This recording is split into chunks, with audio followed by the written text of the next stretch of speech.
Irmãos, quando nós chegamos ao capítulo 13 de Marcos, eu falei sobre a linha que conduziria a nossa reflexão nesse que é chamado o sermão escatológico do Senhor Jesus Cristo. Ao longo de todas as exposições que nós tivemos em Marcos capítulo 13, nós estaríamos refletindo sobre a necessidade de vigiar, de estarmos atentos, de estarmos preparados para nos mantermos firmes, nos mantermos fiéis, para perseverarmos até o fim, enquanto nós trilhamos o caminho do discipulado. Nós vimos que, muito diferente de nos incentivar a interpretarmos os sinais e a desvendarmos mistérios relacionados a datas, a calendários, ao dia que o Senhor Jesus vai voltar, muito diferente disso, os textos proféticos que nós encontramos aqui em Marcos capítulo 13, eles nos foram dados para nos exortar a olharmos para o presente e percebermos se nós estamos atentos como nós deveríamos estar, se estamos vigiando como deveríamos vigiar, se somos encontrados fiéis como devemos ser encontrados. Ao longo das mensagens do capítulo 13, nós vimos alguns diferentes aspectos dessa vigilância. E hoje nós, com a graça do Senhor, nós finalizamos esse capítulo refletindo sobre como nós nos mantemos vigilantes ao longo do caminho do discipulado. Quais são os instrumentos, ou o que é necessário para que possamos nos manter vigilantes. O que é preciso para manter-se vigilante, irmãos? E isso, naturalmente, precisa nos levar a um outro questionamento. Será que eu tenho me mantido vigilante? Esse é um questionamento importantíssimo para a nossa caminhada cristã. Será que eu tenho me mantido vigiando ao longo desse caminho? Ou, assim como Pedro, Tiago e João, lá no Getsêmani, nós veremos esse texto, porque está no próximo capítulo 14, né? Ou assim como estes irmãos, assim como esses discípulos, você tem dormido e repousado e descansado enquanto outros estão em angústia, em medo, na solidão. Você já parou para pensar no preço da sua falta de vigilância? O preço que isso pode custar para você mesmo, para a sua família, para esta igreja, para o avanço do reino que acontece por meio dos crentes. Você já pensou que mesmo que não seja hoje ou amanhã, a sua falta de vigilância, a sua falta de atenção e de intenção ao longo do caminho poderá custar muito para você e para outros que dependem de você, outros que talvez você nem conheça, mas que poderiam ser alcançados por sua vida. Não é à toa, irmãos, que nas últimas palavras de instrução desse sermão escatológico do Senhor Jesus Cristo, ele enfatiza tanto, ele utiliza tanto essa palavra, que é uma ordem, vigiai. Nós vemos várias vezes essa palavra sendo repetida, sendo destacada. Mas como nós nos mantemos vigilantes ao longo do caminho do discipulado? Como? Nós refletiremos hoje, assim como o tema que foi proposto, né? Que nós nos mantemos vigilantes ao longo do caminho do discipulado com atenção e intenção. Nós iremos desenvolver um pouco sobre isso ao longo dessa reflexão. Com atenção e intenção. Com a sabedoria daquele que é instruído pelo Senhor e o teme, e por isso se desvia do mal, como nós temos visto nos devocionais em Provérbios. Mas também com a disposição daquele que sabe quem é e para o que foi chamado. Um servo que foi chamado e incumbido com uma autoridade dada pelo seu Senhor para cumprir uma missão, para traçar ou trilhar um caminho. Um servo que sabe que o seu Senhor voltará e que então haverá prestação de contas. Ou você não sabe disso? Você acredita nisso? Você realmente acredita nisso? Você realmente acredita que um dia, como nós lemos na última pregação, no versículo 25, que um dia os poderes do céu serão abalados, e então todos verão, vindo nas nuvens, o Filho do Homem com poder e glória, e então ele reunirá os seus eleitos e julgará este mundo. Você acredita realmente nisso? Porque nada evidencia mais qual é a sua esperança em relação ao futuro do que a forma como você lê, como você enxerga, como você interpreta o tempo presente e também a forma como você se dispõe, a forma como você se gasta, que você investe o seu tempo e os recursos no tempo presente. Isso revela, evidencia qual é a sua esperança para o futuro.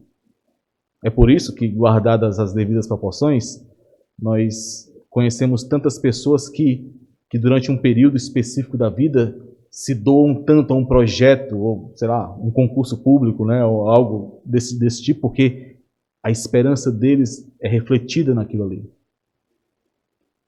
O que tais coisas relacionadas ao que nós enxergamos, a como vivemos, o que tais coisas revelam sobre a tua esperança? É por Cristo que você tem ansiado mesmo? É naquele dia em que o Senhor virá, como nós cantamos aqui, em glória e poder. É nesse dia que está a tua esperança?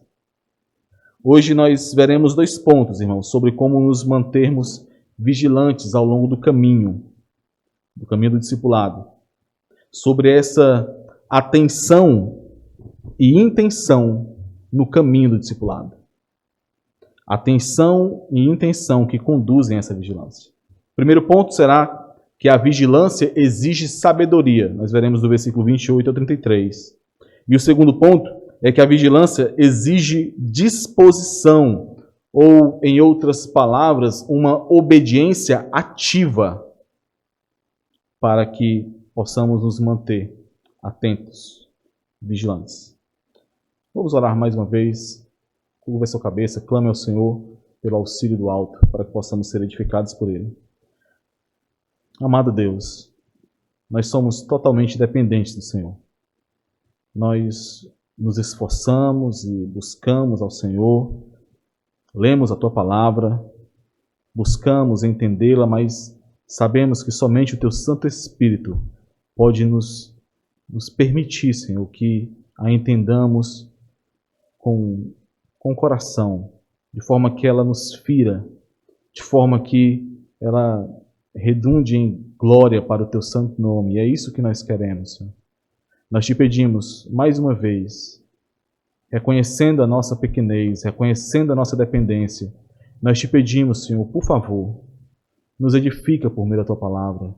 Quebra qualquer barreira que impeça que os nossos corações sejam feridos pela Tua Palavra. Nos ajuda, Senhor. Nós dependemos de Ti, nós dependemos da Tua Palavra. Só assim podemos nos manter de pé. Só assim podemos, Senhor, continuar perseverando, vigiando, atentos. Nos ajuda, Senhor. Em nome de Jesus. Amém. Vamos então, irmãos, ao primeiro ponto. A vigilância, ela exige sabedoria. Vamos ler mais uma vez do versículo 28 ao versículo 33. Aprendei, pois, a parábola da figueira. Quando já os seus ramos se renovam e as folhas brotam, sabeis que está próximo o verão. Assim também vós, quando virdes acontecer estas coisas, sabei que está próximo às portas. Em verdade vos digo que não passará esta geração sem que tudo isto aconteça.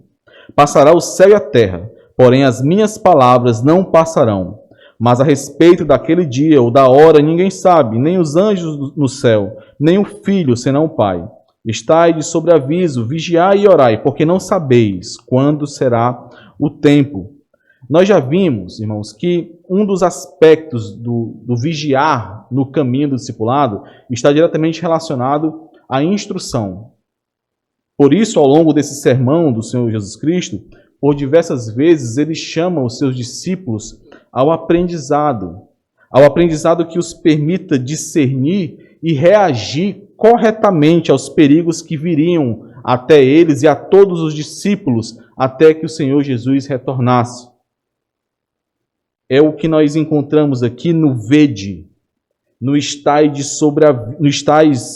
vós de sobreaviso, como nós vimos no versículo 23, estai vós de sobreaviso, tudo vos tenho predito, tudo eu vos tenho ensinado, falado, então aprendam, discernam, sejam sábios, usem tudo aquilo que eu vos tenho dado, tudo aquilo que eu tenho vos revelado, usem. E nesses versículos 28 e 29, o Senhor Jesus ele exorta os seus discípulos a utilizarem as suas habilidades, as suas estratégias, a sua inteligência, a sabedoria, para que, de acordo com aquilo que aprenderam do Senhor Jesus Cristo, eles se mantenham vigilantes ao longo do caminho do discipulado. Aprendei, pois, a parábola da figueira. O Senhor diz no versículo 28. Vocês já fazem isso. Vocês já usam o discernimento de vocês, a inteligência de vocês. Vocês sabem que algumas árvores, isso lá na Palestina, né? Vocês sabem que algumas árvores, elas se mantêm sempre verdes, com folhas verdes, mesmo no inverno. As oliveiras, os carvalhos, eles se mantêm verdes, mesmo no período do inverno. Então, vocês não utilizam estas árvores para tentar identificar quando o verão virá, quando vocês poderão se programar e se planejar para ter do fruto dessas árvores ou usufruir dessas árvores. Vocês não buscam orientação nessas árvores. Mas a figueira, vocês sabem que é diferente. A figueira, ela perde suas folhas durante o inverno. Os galhos ficam totalmente descobertos. E somente muito tarde, quando o inverno já passou totalmente, é que os primeiros brotos começam a surgir. Vocês sabem disso. E então, a partir desse conhecimento que vocês utilizam, vocês conseguem identificar que o inverno acabou, que o verão está chegando e que vocês poderão, então, utilizar para algum propósito aquelas árvores. Vocês observam isso. Vocês aprendem isso, vocês usam isso. Da mesma forma, então, como Marcos descreve no versículo 29. Assim também usem a sabedoria e a instrução que foi dada a vós, para que vocês possam se manter atentos, vigilantes nesse caminho. Meus irmãos, nós somos capazes e muito hábeis para discernir questões que nos interessam, para que possamos planejar, seja a longo prazo, seja a curto prazo, aquilo que nós vemos algum lucro, algum ganho para nós, aquilo que traz algum tipo de fruto que nós almejamos. Nós captamos sinais, nós investigamos, nós aprendemos, nós pesquisamos, nós nos viramos mesmo quando nos interessa. E tudo isso, quando não equivale ao que nós fazemos na nossa caminhada cristã, tudo isso atesta contra nós. Nós vamos, muitas vezes, além das nossas possibilidades e capacidades para alcançar aquilo que queremos. Quando nós vamos comprar algo, para não correr o risco de fazermos um mau negócio, nós pesquisamos, nós nos tornamos os especialistas em qualquer que seja aquilo que nós compraremos. Nós temos total capacidade de irmos no Google, né? Fazermos um Google e pesquisarmos. Entendemos tudo. Quando nós precisamos fazer algo novo, nós buscamos aqueles que já fizeram. Nós assistimos vídeos. Alguns colegas brincavam comigo na época que eu tentava jogar alguma coisa de futebol, né? Que eu ia para o YouTube assistir como é que chutava a bola para poder tentar aprender. Nós fazemos isso, nós buscamos habilidades, de alguma forma. Até médicos nós nos tornamos, buscando relacionar sinais ou sintomas e diagnósticos por meio do Google. Né?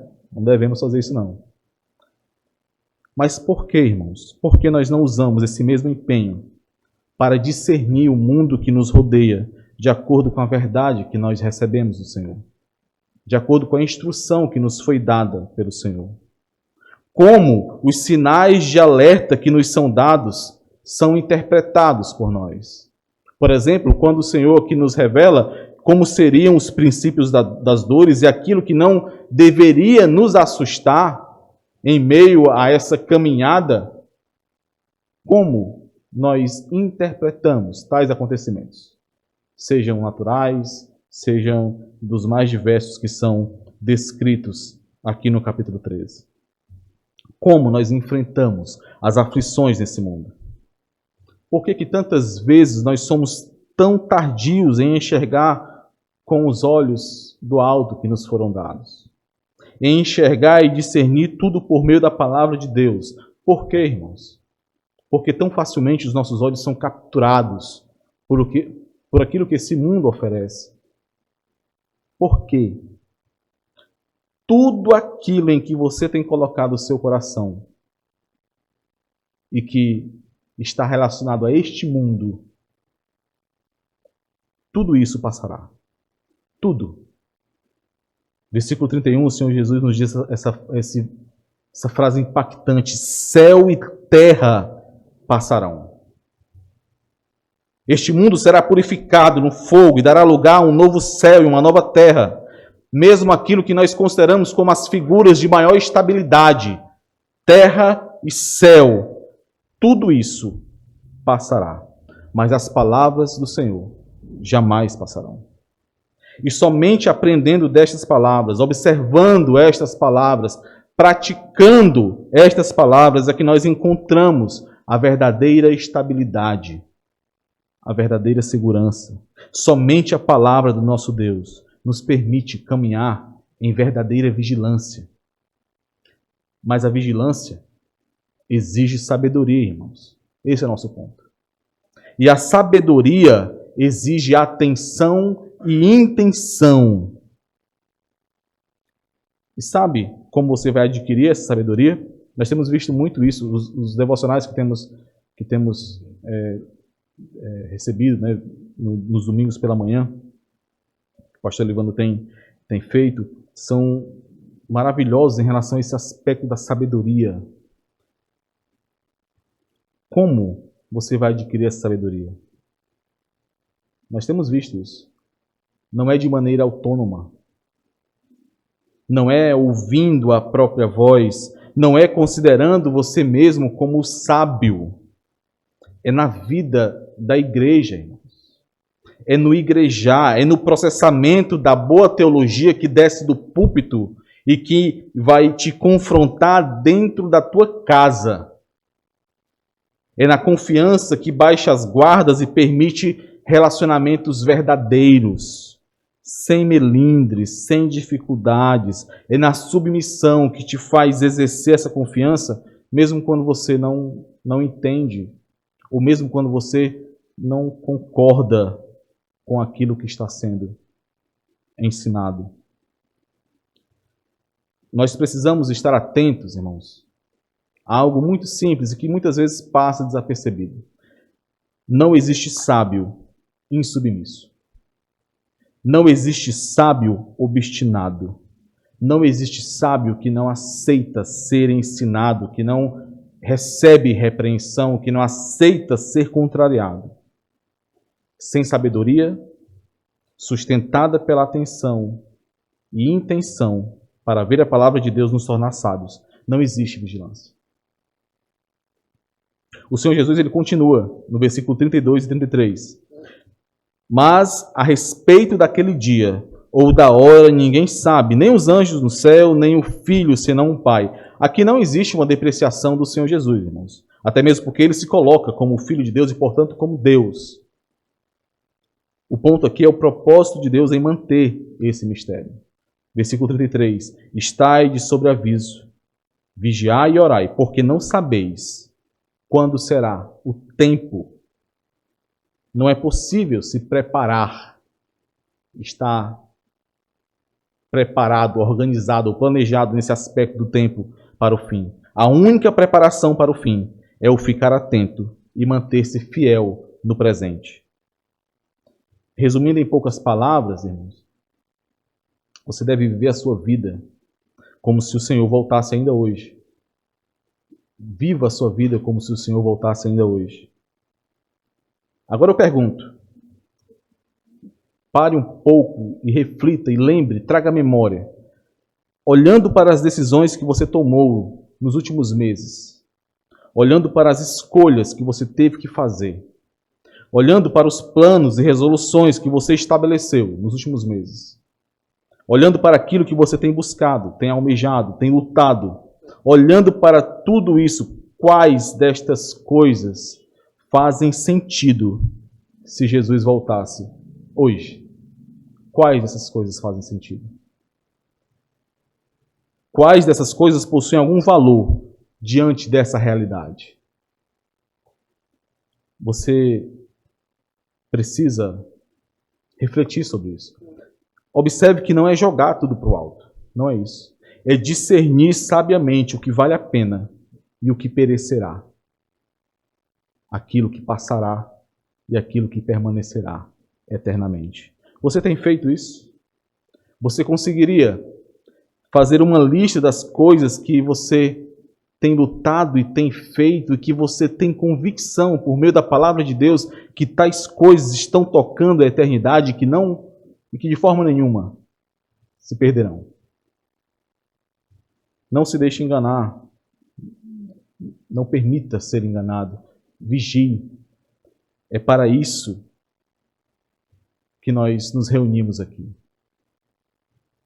Para sermos alertados sobre essas coisas. E para isso, além de sabedoria, a vigilância exige uma obediência ativa, uma disposição. É o que nós vemos no segundo ponto. A vigilância exige disposição, obediência ativa.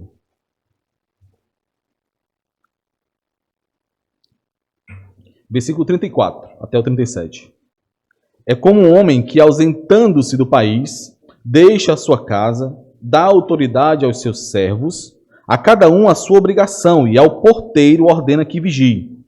Vigiai, pois, porque não sabeis quando virá o dono da casa, se à tarde, se à meia-noite, se ao cantar do galo, se pela manhã, para que, vindo ele inesperadamente, não vos ache dormindo. O que, porém, vos digo a todos, vigiai. Para encerrar esse sermão escatológico, o Senhor Jesus ele apresenta a figura de um homem que sai em viagem do seu país, que se ausenta do seu país e deixa a sua casa aos cuidados dos seus servos. Cada um com sua obrigação, como nós encontramos aqui, cada um com sua responsabilidade. Ao pé da letra seria cada um com seu trabalho, com a sua tarefa a ser executada. E ao porteiro ele ordena que vigie, que se mantenha acordado, que se mantenha atento para que receba o dono da casa em breve, quando este retornar.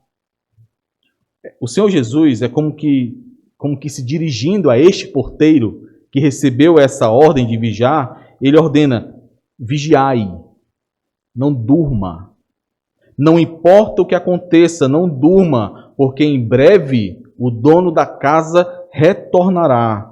E não faz sentido se ele retornar e te encontrar dormindo. Você perderá a sua função. Você se tornará inútil, um servo inútil. Esse é um conceito muito simples de assimilar, né, irmãos? Até mesmo porque qualquer porteiro que trabalhe em um edifício, em um condomínio, qualquer porteiro que for pego dormindo no trabalho, ele é demitido por justa causa. Da demissão por justa causa. É um conceito muito simples de assimilar, que se ele não está acordado, atento, ele está perdendo ali a sua função.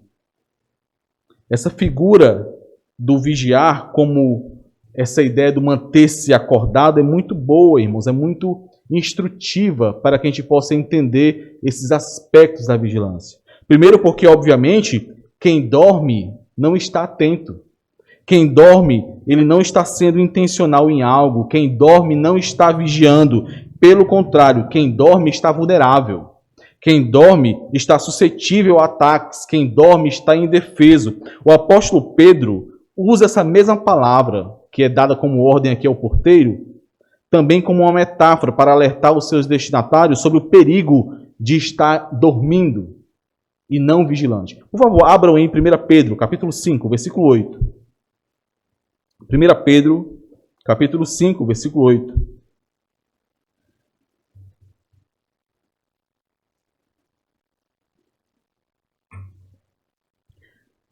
Sede sóbrios e vigilantes. Essa palavra vigilantes é a mesma utilizada aqui em Marcos, né? Desse vigiai. Sede sóbrios e vigilantes. Ela tem uma conotação também de manter-se acordado, né? Estar despertado. O diabo, vosso adversário, anda em derredor, como leão que ruge procurando alguém para devorar. Por isso, sede sóbrios e vigilantes. Irmãos, é fácil ou é difícil um leão devorar alguém que ele encontra dormindo? É muito mais fácil. Não tem sequer luta. Não tem sequer qualquer possibilidade de escapar. Sede sóbrios e vigilantes. Essa figura do manter-se acordado também é interessante porque ela nos alerta sobre a luta envolvida para manter-se acordado, para manter-se atento, para manter-se intencional em suas ações. Uma luta que exige disposição, uma luta que exige essa obediência ativa que nós encontramos aqui nesses versículos. Muito provavelmente os irmãos já passaram por situações onde experimentaram essa luta contra o sono. É terrível, né, irmãos? É terrível. Bate aquele desespero, porque você sabe que não pode dormir, mas os olhos pesam e você não sabe o que fazer, porque os olhos estão pesando. E essa exortação, esse vigiai constante desses versículos, ele apresenta essa ideia de luta constante. Esse vigiar, ele é constante. Não existe férias. Não existe descanso para que você possa se permitir não estar vigiando. E não se trata de uma postura de passividade, como alguém que aguarda em uma sala de espera para ser atendido, então começa a dar uns cochilos e fica ali entre cochilos e tentando não perder o momento em que é chamado. Não é. A ideia de vigiar aqui não traz essa ideia de passividade. Nós vemos aqui que para cada servo o dono da casa deixou uma obrigação, um trabalho, uma função ativa que envolvia responsabilidade. Essa espera vigilante, ela é ativa. Portanto, não cumprir a função deixada pelo dono da casa é também falhar nessa vigilância. Equivale a ser achado dormindo. Por isso é que nós encontramos que, embora a ordem de vigiar tenha sido dada somente ao porteiro, o versículo 36 nos diz assim: para que, vindo ele inesperadamente, não vos ache dormindo. E aqui nós chegamos a um ponto importante, irmãos. Se você não está cumprindo o seu papel de discípulo em meio a este mundo, em meio à sua caminhada, independente das circunstâncias, independente daquilo que te afeta, porque este mundo, como o Senhor Jesus já descreve aqui para os discípulos, afetará os discípulos em vários aspectos. Se você não está cumprindo o seu papel de discípulo nesse mundo, e obviamente isso inclui o fazer discípulos, se você não tem cumprido o seu papel, em algum aspecto você está dormindo. Em algum aspecto você não está vigiando. E muito cuidado, porque como nós vimos lá em 1 Pedro capítulo 5, aquele que dorme está mais suscetível aos ataques. Está vulnerável. E é por isso, irmãos, que nós temos sido tão alertados acerca dessa passividade em relação à evangelização e ao discipulado, em relação ao propósito, à missão de quem nós somos. Por isso temos sido tão alertados, porque essa passividade que revela consumismo, ela é pecaminosa. E essa passividade revela também um estado de dormência que é perigosíssimo para você, para a sua família, para essa igreja. E aqui nós chegamos a um outro ponto muito importante de ser lembrado. Quem gosta, irmãos, e esse é eu falo isso porque nós até conversamos ontem no nosso grupo, né, nos grupos que se reuniram ontem. Quem gosta de andar sozinho, o isolamento, ou então muito vinculado, ou muito atrelado somente ao seu, como nós aprendemos lá em Mateus, né, ao seu círculo do ego, ao seu núcleo familiar, quem se isola, quem põe barreiras para relacionamentos mais próximos entre os santos, sobretudo e principalmente em relação àqueles que foram separados pelo Senhor para não permitir que você durma, para te pastorear, para te alertar sobre isso. Se você faz isso, você terá muito mais dificuldade de se manter acordado, de se manter vigilante, de se manter alerta, intencional. Isolamento, afastamento, falta de relacionamento é um convite ao adormecimento. Será que existe essa palavra, né? A dormir e não vigiar. Nós precisamos ser constantemente alertados para não dormirmos.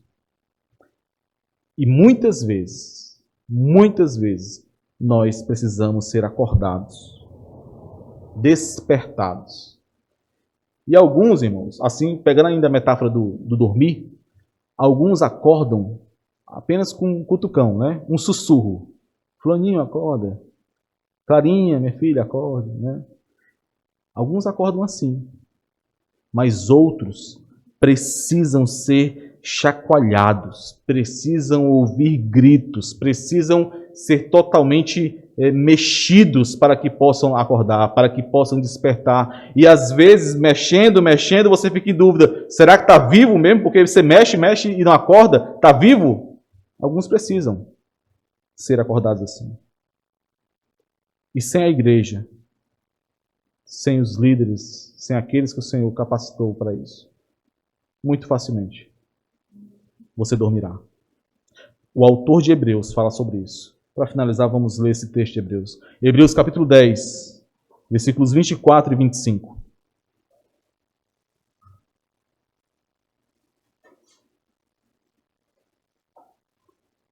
Hebreus 10, versículos 24 e 25.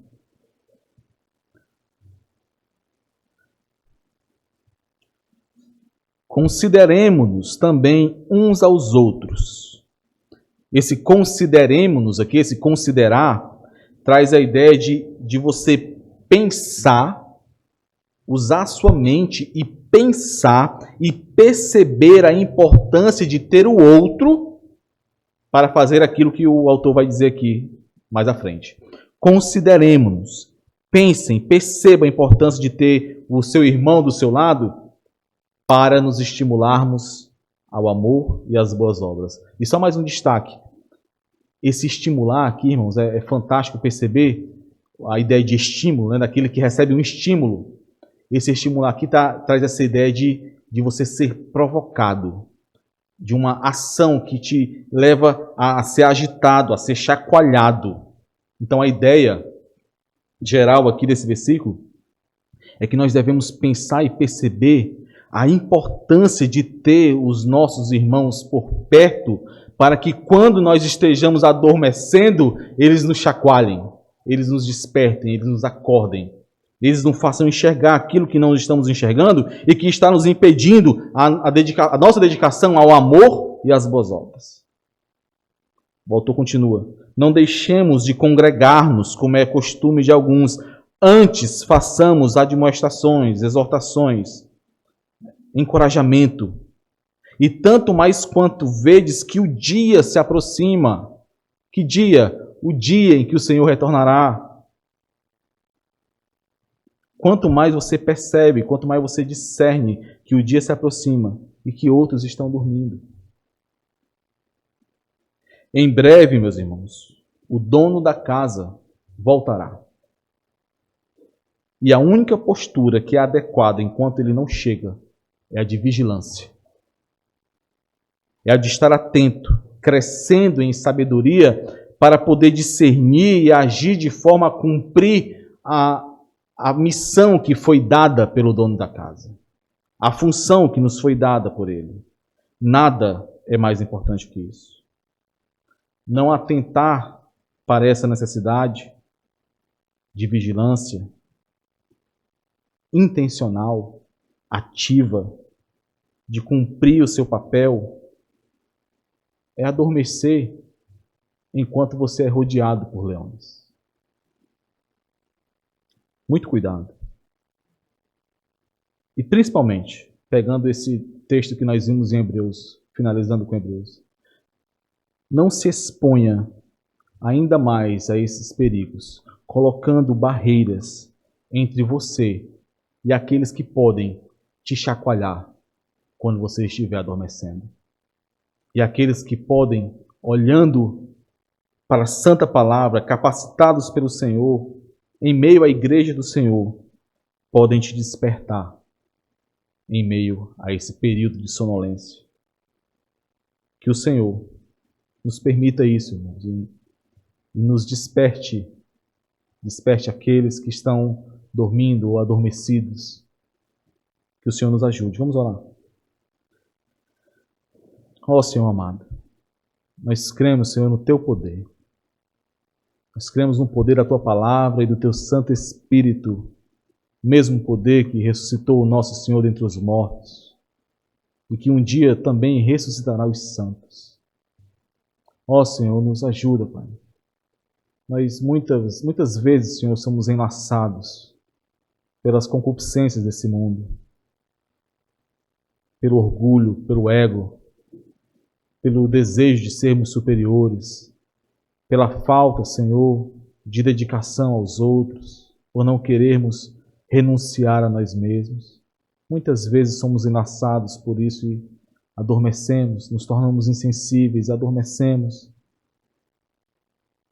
E tantas vezes nem mesmo os instrumentos que o Senhor nos dá para que sejamos despertados, nós muitas vezes nos afastamos, nos opomos a isso. Ó Senhor, quebra em nós todos esses efeitos da carne, do pecado ainda em nós. Nos ajuda, Senhor. Nos sustenta pelo Teu poder, mas também nos enche de ousadia para vivermos ativamente o chamado que recebemos, para que busquemos, Senhor, sabedoria do alto, por meio da Tua palavra, por meio da vida na Tua palavra, em meio à igreja, por meio dos instrumentos que o Senhor nos dá, por meio, Senhor, da disposição do nosso coração em servir ao Senhor e cumprir o nosso chamado para a glória do Senhor. Nos ajuda, Pai. Em nome de Jesus. Amém.